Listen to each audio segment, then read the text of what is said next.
All right. Welcome in, everyone. We're diving deep today Hmm. into a case that really, I think, highlights some of the really tough Yeah, questions we face as a society when it comes to public safety and mental health. right. We're talking about that recent stabbing spree in Manhattan, the Yeah. one where tragically 3 people lost their lives. Yeah, it's heartbreaking. And we're going beyond just, the basic facts of the case Yeah. because we got this report from ABC7 NY. Uh-huh. And they really dug into the suspect's history. Yeah. And what they found is that this guy had Yeah. both a history of mental distress Oh, wow. and previous run-ins with the law. Interesting.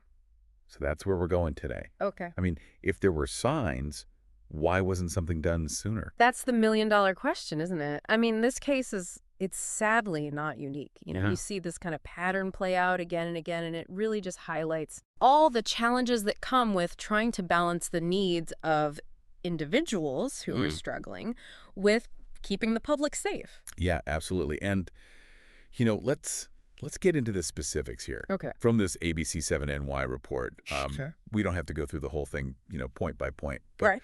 But let's pull out the Yeah. key details. Okay. What kind of mental distress are we talking about with this suspect? Well, that's where it gets interesting. The report doesn't actually give us a specific diagnosis. Hmm. They don't say, oh, he was diagnosed with this or that. Hmm.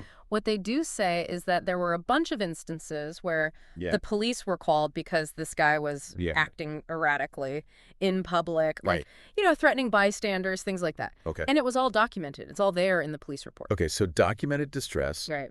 but no clear diagnosis at that time. Right. Got it. Okay. Yep.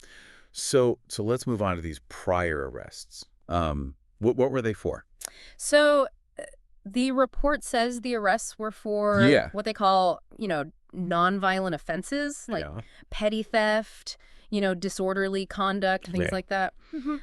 But, and this is important, these arrests happened pretty recently, Oh, really? like within the past few years. So Mhm. we're not talking about, something from way back in his past. So we've got this pattern Yeah. of disruptive behavior, Yeah. some run-ins with the law, Mm-hmm. but nothing that, at least on paper, would scream, Yeah. this guy's going to go on a stabbing spree. Exactly. And this is where things get really Mhm. complicated Yeah. because this case, as I said, it's not unique. It really Yeah. throws a spotlight on how difficult it is to figure out what to do with people who Right. fall into this kind of gray area between the mental health system Yeah. and the criminal justice system. Oh, for sure. I mean, think about it. Yeah. If someone's behavior is disruptive, right, but not like, overtly violent, Uh-huh. what are the options? Yeah. They might end up getting arrested. They Yeah. might get caught up in the system. Yeah. Maybe they get some minimal mental health support while they're in there. Yeah. But then what? They're back out on the streets. It's almost like we're waiting for a tragedy to Mhm. happen Yeah. before we really step in. Yeah, and that brings us to a really crucial point. Prevention. Okay. We need to focus on preventative measures, Yeah. and we desperately need better community-based mental health services. Yeah. I mean, what if we had more crisis intervention teams readily available? Exactly. What if we had mental health professionals working right alongside law enforcement? Yes, absolutely. Or even just, more funding for those community mental health centers? All of that. These are just a few ideas. But the point is, Right. we need to be proactive, not reactive. I completely agree. We need a multi-pronged approach Yes. that prioritizes early intervention and support. This case really makes you stop and think about the responsibility we have as a society, right? It does. It's not just about protecting ourselves. Right. It's also about recognizing that people who are struggling, they're human beings. Absolutely. And they deserve real help, real pathways to get better. I couldn't agree more. It's a complex issue. There's no easy answers, but that's exactly why we need to be having these conversations. Yeah. This deep dive focused on this one specific case in Manhattan, but it makes you wonder how many similar situations are playing out right now all over the country. It's a sobering thought.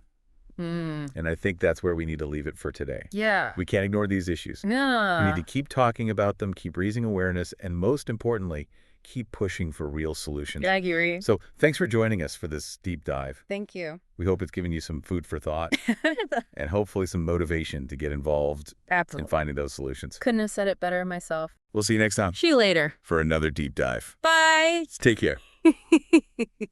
Take care.